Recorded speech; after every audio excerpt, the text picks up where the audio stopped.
ഒന്ന്, take responsibility, ഉത്തരവാദിത്തം എടുക്കുക.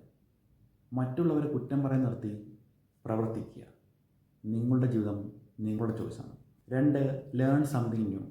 ഓരോ ദിവസവും പുതിയ എന്തെങ്കിലും പഠിക്കാൻ ശ്രമിക്കുക.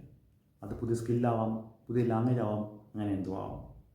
പുതിയ സ്കില്ലുകൾ പഠിക്കുന്നതിലൂടെ നിങ്ങളുടെ മുന്നിൽ പുതിയ വാതായനങ്ങൾ തുറക്കപ്പെടുകയാണ്. 3, പ്രൊട്ടക്റ്റ് യുവർ പീസ്, മനസ്സമാധാനം.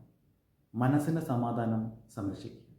എല്ലാ കാര്യങ്ങളും കയറി പ്രതികരിക്കേണ്ടതില്ല, എന്നാൽ ആവശ്യമുള്ള സ്ഥലങ്ങളിൽ പ്രതികരിക്കുക തന്നെ വേണം. ചില സ്ഥലങ്ങളിൽ നിശബ്ദത ആവശ്യമാണ്. 4, കൺട്രോൾ യുവർ മണി, പണം നിയന്ത്രിക്കൽ. ആദ്യം സംരക്ഷിക്കുക, പിന്നെ ചെലവഴിക്കുക. സാമ്പത്തിക നിയന്ത്രണം നിങ്ങൾക്ക് സ്വാതന്ത്ര്യം നൽകും.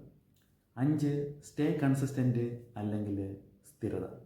ചെറിയ ശ്രമങ്ങൾ, ഇന്നും നാളെയും തുടരുന്ന ശ്രമങ്ങൾ, തുടർച്ചയായ പരിശ്രമങ്ങൾ, അതിലൂടെ കൈവരിക്കുന്ന സ്ഥിരത. അച്ചടക്കം അല്ലെങ്കിൽ ഡിസിപ്ലിൻ, ഇതിലും വലിയ മോട്ടിവേഷൻ വേറൊന്നുമില്ല.